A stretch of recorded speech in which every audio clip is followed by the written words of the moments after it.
Bonjour, je suis Myriam Bidot, coach et thérapeute de couple. Crise de la quarantaine de votre conjoint, que faire?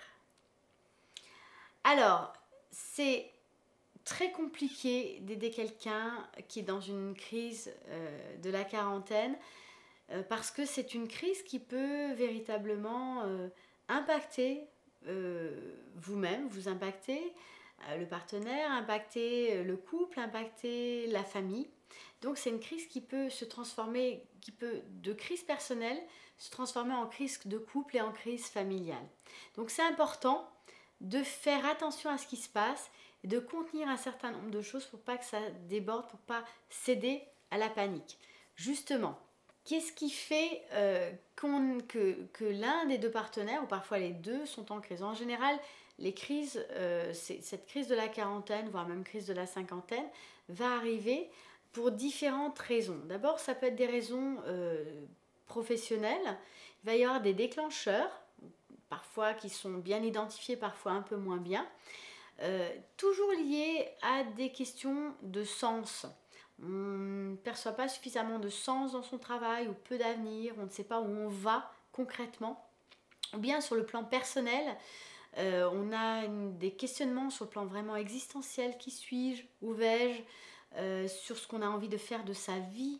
On va avoir des déclencheurs par rapport à sa famille, par rapport à ses parents, par rapport à son âge. Donc tout ça, ça va venir toucher des choses très profondes sur le plan émotionnel et faire vraiment créer un véritable séisme sur le plan émotionnel qui peut impacter toute la famille. Donc c'est vraiment à prendre sérieusement. Maintenant, quand votre partenaire est en crise de cette façon, c'est très important de faire attention à ne pas céder à la panique. Parce que quand on a un partenaire qui est souffrant comme ça, ou qui se questionne, ou qui doute autant, ça peut vraiment nous happer ou nous contaminer. Et c'est là où c'est très important de ne pas vous laisser complètement happer par les doutes et les questionnements de votre partenaire, mais de rester relativement tranquille et de gérer votre émotionnel, d'apprendre vraiment à faire attention à vos propres émotions pour ne pas vous laisser envahir par les émotions de votre partenaire. Première chose, ne pas en faire trop et vraiment vous focaliser sur vous. Non pas de façon égoïste, mais de bien vous remettre au centre, de bien prendre soin de vous pour que vous puissiez être bien tout au long de ce temps de crise et ne pas trop souffrir des évolutions émotionnelles et des doutes et de tout ce que votre partenaire va partager avec vous qui va nécessairement vous impacter de façon importante. Donc c'est important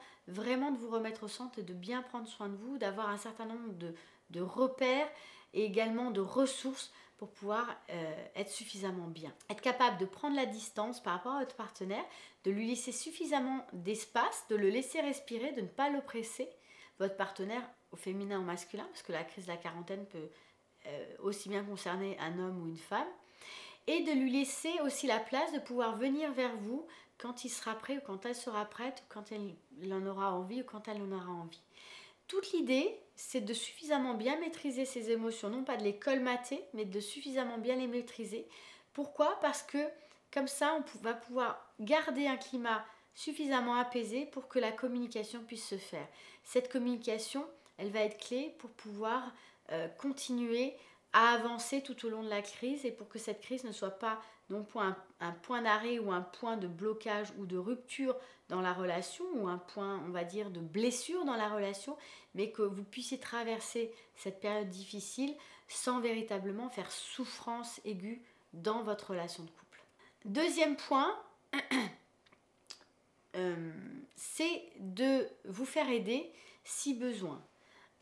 Que ce soit votre partenaire qui est en souffrance, s'il en éprouve le besoin, que ce soit votre couple. Ça peut être tout à fait pertinent de voir un professionnel pour relancer le couple, pour relancer la complicité dans votre relation et pour sortir de cette spirale négative, de cette spirale de doute et être en capacité de vous poser les bonnes questions et de donner un second souffle à votre relation. Parce que très souvent, cette crise de la quarantaine peut aussi être assez axé sur votre relation, sur votre façon d'être en lien, sur votre façon d'être en connexion émotionnelle et donc peut beaucoup se désamorcer au sein du couple et dans la relation. Et donc, il y a des façons de le faire en travaillant sur la relation. Donc, ça peut être une clé d'entrée intéressante. Donc, cette capacité-là. Et puis, si vous ne vous faites pas accompagner, c'est aussi une possibilité.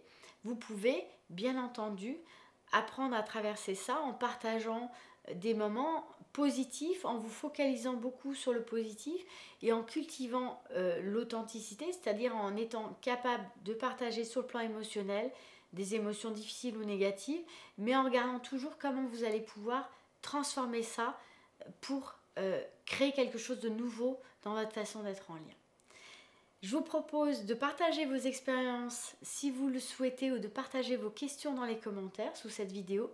Si cette vidéo vous a plu, de mettre un petit pouce bleu sous la vidéo et de vous abonner à ma chaîne pour pouvoir recevoir les prochaines vidéos. Je vous souhaite une belle journée, à très bientôt.